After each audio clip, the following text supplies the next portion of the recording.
মায়াপুর নবদ্বীপে গিয়ে আমার সাথে এরকম এক্সপিরিয়েন্স হবে আমি একদমই ভাবিনি। তো চলো সবটাই তোমাদের সাথে শেয়ার করব।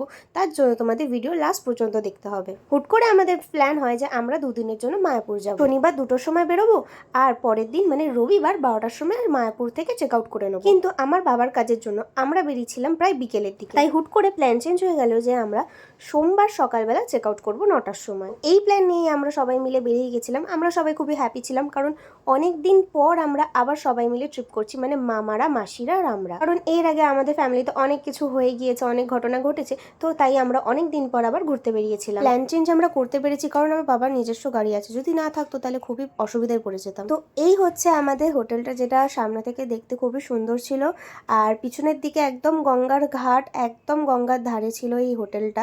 পিছনের ভিউটাও খুব সুন্দর ছিল, কিন্তু যেহেতু প্রচুর টায়ার্ড ছিলাম তাই সেভাবে হোটেলের ক্লিপ আমি নিতে পারিনি। প্রত্যেকটা সিঁড়ির ওপরে দেওয়ালে খুব সুন্দরভাবে ড্রয়িং করা ছিল কৃষ্ণের, রাধাকৃষ্ণের ছবি দিয়ে খুব সুন্দরভাবে সাজানো ছিল, কিন্তু ঘরগুলো খুবই একটু সিম্পল ডিসেন্ট ছিল।